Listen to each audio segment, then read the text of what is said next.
So hey guys, welcome back to another video of this channel. तो आज हमारा magnetic effects of electric current का part 5 है। कल जो हमारा फोर्थ पार्ट था उसमें हमने Fleming's left hand rule discuss कर लिया था और उस पर एक बेस क्वेश्चन भी कर लिया था अल्फा पार्टिकल वाला। तो जो हमें आज स्टार्ट करना है वो है इलेक्ट्रिक मोटर से।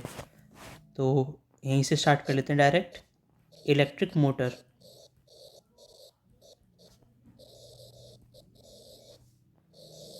अब ये इलेक्ट्रिक मोटर होता क्या है?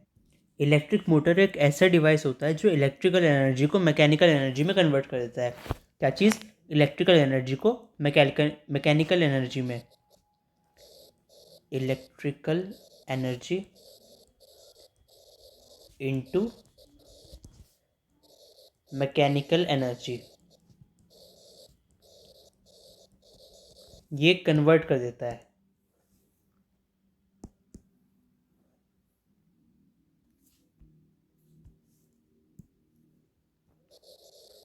डिवाइस विच कन्वर्ट्स,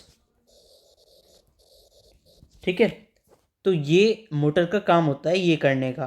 अब जो हमारा इलेक्ट्रिकल मोटर है ये कहाँ कहाँ यूज़ आता है? ये हमारा वॉशिंग मशीन में यूज़ आ सकता है। सेकंड, ये हमारा जो हमारे मिक्सर ग्राइंडर्स होते हैं उसमें भी आपने देखा होगा, मिक्सर एंड ग्राइंडर्स, उसमें मोटर लगा हुआ होता है।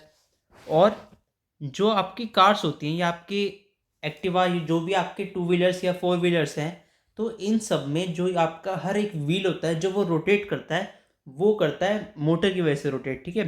तो each wheel of electric car जो हमारी होती है, इलेक्ट्रिक कार की बात कर रहा हूँ, उसमें ये जो रोटेट होता है व्हील वो होता है by the help of electric motor, ठीक है। इलेक्ट्रिक कार्स व्हील्स, ठीक है। अभी हमारा जो मोटर है ये किस पे काम करता है? तो जो हमारा नॉर्मल एक कॉमन इलेक्ट्रिक मोटर होता है, it works on direct current. Current के दो टाइप होते हैं, डायरेक्ट करंट और ऑल्टरनेट करंट। जो हमारा इलेक्ट्रिक मोटर है that works on DC. DC is the short form of direct current, और बहुत जगह आपको डीसी ही लिखा हुआ मिलेगा, ठीक है। अब ये जो हमारा इलेक्ट्रिक मोटर है इसका प्रिंसिपल क्या है, किस प्रिंसिपल पे काम करता है ये? तो प्रिंसिपल ऑफ मोटर, प्रिंसिपल क्या होता है मोटर का कि जब एक रेक्टेंगुलर कॉइल को हमने मैग्नेटिक फील्ड में प्लेस कर दिया और उसमें से हमने करंट पास करवाया, तो एक कॉइल पे ऐसी फोर्स लगती है जिसकी वजह से कॉन्टिन्यूस रोटेशन होता है। क्या चीज़? कि एक रेक्टेंगुलर कॉइल है, उससे आपने मैग्नेटिक फील्ड में रख दिया, मैग्नेटिक फील्ड में रख दिया और करंट पास करवाया, current is pass through it.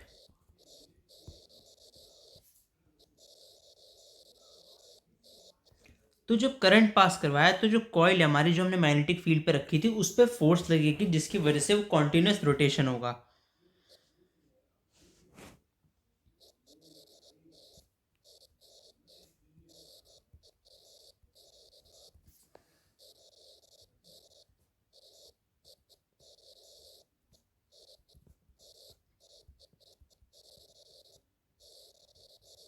ठीक है। अब जो हमारा इलेक्ट्रिक मोटर होता है वो दिखता कैसे है कि ये हमारा इलेक्ट्रिक मोटर है, तो बाहर से जो हमारा इलेक्ट्रिक मोटर होता है कॉमन सा, वो ऐसे दिखता है हमारा, ठीक है। This is an electric motor,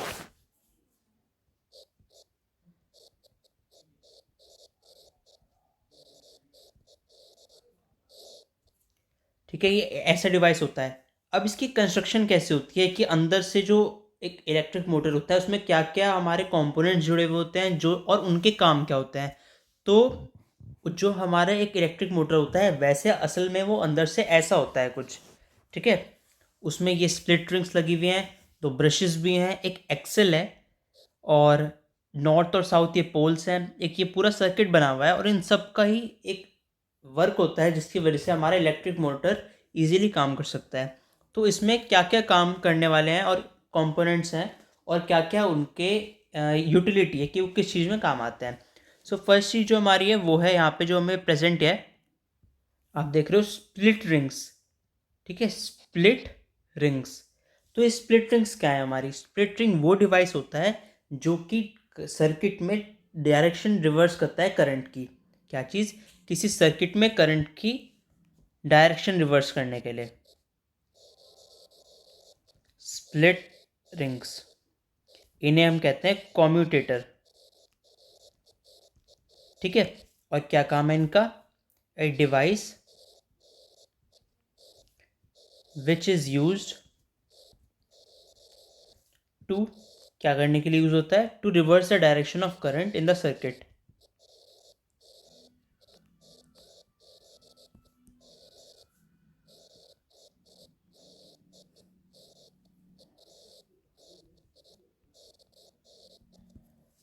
ठीक है, तो ये था हमारा स्प्लिट रिंग्स का काम।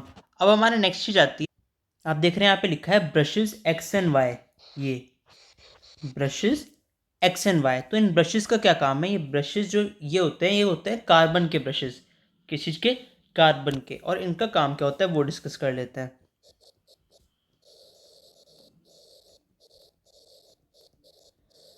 कार्बन ब्रशेस का काम है कि जो रोटेटिंग रिंग्स होती हैं कम्यूटेटर की या स्प्लिट रिंग्स की, उनसे कांटेक्ट बनाना और उनके ज़रिए करंट सप्लाई करना। क्या चीज़? मतलब उनका ये फंक्शन है कि जो to make contact with the rotating rings of the commutator and through them supply the current to the coil. ठीक है, make contact with the rotating rings of the commutator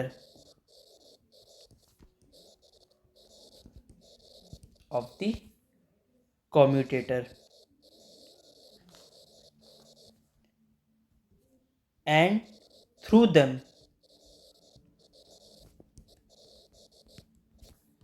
supply current to the coil।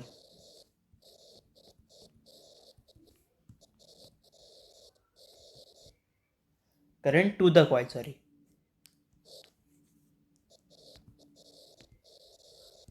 ठीक है, ये होता है हमारे carbon brushes का काम। अब नेक्स्ट चीज आती है हमारी, तो जो हमारा एक्सेल है जो ये प्रेजेंट है बीच में, इसका क्या काम है? इसका काम है to hold the rotator and the commutator.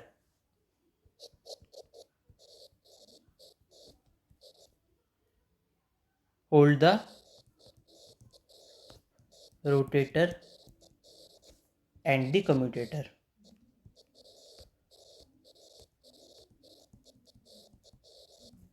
ये होता है हमारा एक्सेल का काम। ठीक है, तो ये अब आपने देख लिया स्प्लिट रिंग्स का काम क्या होता है, जो हमारा कम्यूटेटर है। ब्रशेस का काम क्या होता है, कार्बन ब्रशेस का। एक्सेल का काम क्या होता है। तो ये सब आपने देख लिया और ये पूरा सर्किट आपका जुड़ा हुआ है। अब हमें देखना है कि जो आपका मोटर है, इलेक्ट्रिक मोटर, उसकी वर्किंग क्या होती है, कैसे वर्क करता है वो पूरा। तो working of electric motor.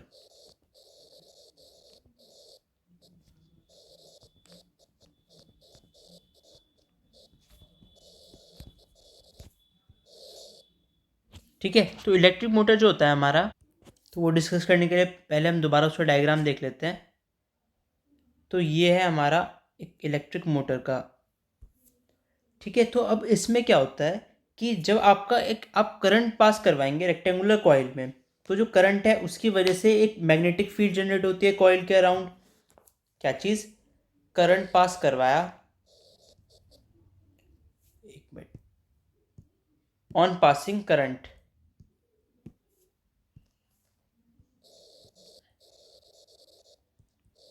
Passing current, क्या होगा? Magnetic field will be generated.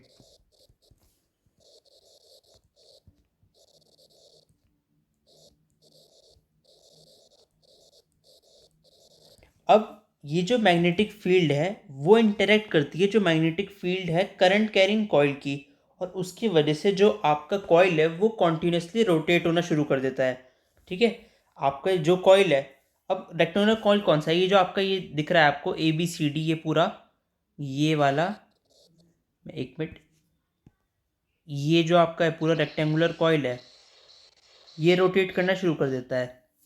ठीक है, क्या चीज़? करंट पास करवाया तो मैग्नेटिक फील्ड जनरेट हुई, और मैग्नेटिक फील्ड जनरेट करने से जो मैग्नेटिक फील्ड है करंट कैरिंग कॉइल की, वो एक उस पर ऐसा इफेक्ट डालती है कि जो आपकी करंट कैरिंग कॉइल है वो कॉन्टीन्यूसली स्पिन करती है, रोटेट करती है। ठीक है, तो उससे क्या होता है, अब आपके दो साइड्स हैं यहाँ पे, एक तो आपको दिख रहा होगा, मतलब शुरू होता है ए बी सी डी। अब जो आपकी ए बी साइड है वहाँ पे डायरेक्शन ऑफ करंट क्या दिख रहा है आपको, एरो अपवर्ड्स है, तो ए से बी की तरफ जा रहा है। ठीक है, अब ए से बी की तरफ जाएगा और साइड में आपका सी से डी की तरफ जा रहा है, वो ऐसा पूरा इस तरफ से जाके और इस तरफ आ रहा है। अब क्योंकि करंट की डायरेक्शन है ए बी फिर सी डी, तो जो हमारी लेफ्ट साइड है जो नॉर्थ पोल की तरफ है, ये हमारा नॉर्थ पोल इस पर लिखा हुआ है, और ये इस साइड है हमारा ए बी, तो डायरेक्शन ए टू बी है और उस तरफ सी टू डी है। तो जब हम फ्लेमिंग्स लेफ्ट हैंड रूल लगाएंगे हमें पता चलेगा जो ए बी की तरफ की फोर्स है वो डाउनवर्ड डायरेक्शन में जा रही है। मैं एक मिनट, ये हाँ, ये जो फोर्स है ये तो जा रही है आपकी डाउनवर्ड डायरेक्शन में, और क्योंकि करंट इसमें नीचे की तरफ है, जो साउथ पोल है हमारा सी सी डी, उसमें फ्लेमिंग्स लेफ्ट हैंड रूल लगाएंगे तो हमें पता चलेगा कि आपकी फोर्स जा रही है अपवर्ड डायरेक्शन में। ठीक है, इसकी वजह से जो आपकी ए बी साइड है वो नीचे जा रही है और सी डी साइड तो ऊपर जा रही है। इसकी वजह से जो हमारे कॉइल है पूरी ए बी सी डी, ये रोटेट होती है in anticlockwise direction, anticlockwise direction में रोटेट होती है। अब बात करें जब रोटेट हो रही होती है तो कॉइल एक एक बार वर्टिकल पोजीशन पे आ जाती है। फिर ये जो आपके दो ब्रशेज हैं कौन कौन से, पी और क्यू। ठीक है, ये पी और क्यू ब्रशेज जो हमारे हैं वो टच करेंगे, क्या चीज़ टच करेंगे, हमारे कम्यूटेटर रिंग्स, जो आपकी स्प्लिट रिंग्स यहाँ पे प्रेजेंट हैं, and current to the coil वहीं पे रुक जाता है आपका। क्या चीज़ हुई, आपके ए और बी तो नीचे आ गया जब फोर्स लगी, और सी और डी आपका चला गया ऊपर। तो जो एंटी क्लॉकवाइज डायरेक्शन की वजह से जब एक पोजीशन में बिल्कुल वर्टिकल पोजीशन में आ जाते हैं तो आपकी ये जो कार्बन ब्रशेज हैं और ये स्प्लिट रिंग से आपके कांटेक्ट बनाते हैं और करंट आपका रुक जाता है वहीं पे। तो करंट जब एग्जैक्टली वर्टिकल पोजीशन में आ जाता है जब हमारी कॉइल, तो कॉइल रोटेट करना तो बंद नहीं करती, क्योंकि जो उस समय उसका मोमेंटम है, अब ये आपको ध्यान से समझना पड़ेगा, वो बंद नहीं होता। क्या चीज़, कि आपने करंट तो बंद कर दिया पर कॉइल रोटेट होनी बंद नहीं हुई, क्योंकि अभी भी उसमें मोमेंटम था। अब ये आप नॉर्मल लैंग्वेज में समझिए, आप गाड़ी चला रहे हैं और एकदम से आपने उसकी की ऑफ मतलब की उसकी बंद कर दी, गाड़ी बंद कर दी, पर फिर भी गाड़ी एकदम नहीं रुकेगी, थोड़ा आगे जाके रुकेगी। क्यों, क्योंकि उसमें मोमेंटम प्रेजेंट था। सिमिलरली यहाँ पे भले हमने करंट बंद कर दिया, पर क्योंकि हमारी कॉइल में एक प्रेजेंट था मोमेंटम, उसकी वजह से कॉइल एकदम बंद नहीं होती वर्टिकल पोजीशन में आके भी। ठीक है, तो जो हाफ रोटेशन हो जाती है उसकी, तो और कॉइल हमारी वर्टिकल पोजीशन से आगे चली जाती है, तो जो सी डी कॉइल है हमारी ये वाली, ये तो हमारी चली जाती है लेफ्ट साइड में। ठीक है, वाइल जो हमारी दूसरी ए बी है वो चली जाती है राइट साइड में। अब आफ्टर ये हाफ रोटेशन हो चुकी होती है यहाँ पे, अब जब दोबारा आपके कम्यूटेटर रिंग्स हैं वो दोबारा ब्रशेस के साथ कांटेक्ट बनाएंगे तो डायरेक्शन रिवर्स हो जाती है। अब डायरेक्शन रिवर्स होने यहाँ पे क्यों होती है, क्योंकि मैं आपको बताया था कि जो हमारे स्प्लिट रिंग्स हैं वो एक ऐसा डिवाइस है जो कि डायरेक्शन रिवर्स कर देता है करंट की, किसमें, जब वो प्रेजेंट होता है सर्किट के अंदर। ठीक है, तो यहाँ पे करंट की डायरेक्शन चेंज हो जाती है, और इस बार ए बी क्योंकि राइट साइड में है तो उस पर अपवर्ड फोर्स लगता है, सी डी लेफ्ट साइड में है उस पर डाउनवर्ड फोर्स लगता है, और बिल्कुल जो अभी हुआ था उसका अपोजिट हो जाता है, और क्लॉक हमारी जो हमारी कॉइल है वो दोबारा एंटी क्लॉकवाइज डायरेक्शन में घूमनी शुरू कर देती है। तो ऐसे ही जो आपके करंट है वो एवरी हाफ रोटेशन में चेंज होता रहता है, और जिसकी वजह से जो आपकी कॉइल है वो कंटिन्यू करती है रोटेट करना जब तक करंट बैटरी से पास हो रहा है हमारा। ठीक है, और जो आपकी इसमें रोटेटिंग एक शाफ्ट लगी हुई होती है वो इलेक्ट्रिक मोटर में, उससे बहुत सारी मशीन्स भी हमारी रन होती हैं। ठीक है, तो ये तो था हमारा इलेक्ट्रिक मोटर की वर्किंग। ये आपको एक बार और अच्छे से समझनी पड़ेगी। क्या चीज़ मैंने आपको बताई कि ये जो हमारा ए बी सी डी एक कॉइल जा रही है, इसमें ए बी की तरफ जब करंट जाएगा वो अपवर्ड डायरेक्शन में, सी डी की तरफ डाउनवर्ड डायरेक्शन में। ए बी की तरफ अपवर्ड डायरेक्शन में तो फ्लेमिंग्स लेफ्ट हैंड रूल के अकॉर्डिंग उस पर जो फोर्स लगेगी वो डाउनवर्ड डायरेक्शन में होगी, और जो सी डी पे फोर्स लगेगी वो अपवर्ड डायरेक्शन में होगी। इसकी वजह से जो सी है, सी डी वाली लाइन ये तो आ जाएगी आपकी ऊपर की तरफ, ये जब इस पे नीचे फोर्स ऊपर फोर्स लगेगी तो ये कॉइल आपकी ऊपर की तरफ चली जाएगी, और इस पे नीचे की तरफ फोर्स लगेगी तो नीचे की तरफ जाएगी, बट ऑब्वियस है। तो उसके बाद जब ये नीचे जाएगी तो हमारी एक ऐसी वर्टिकल पोजीशन आ जाएगी जहाँ पे हम करंट बंद हो जाएगा, और पर वो कॉइल नहीं रुकेगी हाफ रोटेशन के बाद भी, क्योंकि उसमें मोमेंटम थोड़ा सा लेफ्ट होगा। ऐसे ही सेम करंट डायरेक्शन, जब करंट की डायरेक्शन रिवर्स हो जाएगी आफ्टर हाफ रोटेशन, तो हमारा जो इसमें डायरेक्शन है वो रिवर्स होने के बाद भी अब ए बी हमारी ऊपर जाएगी, सीढ़ी हमारी नीचे आएगी, सेम वही एंटी क्लॉकवाइज डायरेक्शन में रोटेट होते रहेगा और ऐसे हमारा एक मोटर का इसी उस पर वर्क करता है। ठीक है, तो ये तो था हमारा मोटर का अभी वर्किंग। नेक्स्ट चीज़ आती है हमारी इलेक्ट्रोमैग्नेटिक इंडक्शन।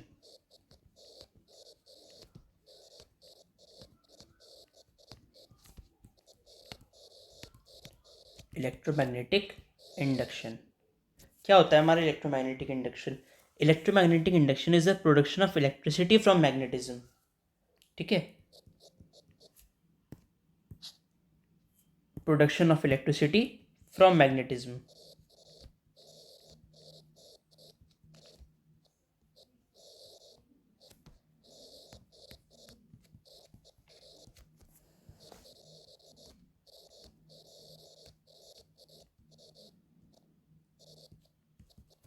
ये जो आपके सिंगर्स होते हैं, ये इनके पास एक माइक होता है, तो ये मैग्नेटिज्म की वजह से उसमें इलेक्ट्रिसिटी प्रोड्यूस होती है, तो वो भी इसी पे इसी जो हमारा प्रिंसिपल है इलेक्ट्रोमैग्नेटिक इंडक्शन का, उसी पे रिलाई करते हैं। ठीक है, और जो आपका इलेक्ट्रोमैग्नेटिक इंडक्शन है उसकी प्रोसेस की वजह से ही हमें जनरेटर्स बने हैं हमारी उसकी वजह से, जिनसे पावर स्टेशन जो होते हैं हमारे उन पे इलेक्ट्रिसिटी प्रोड्यूस हो सके।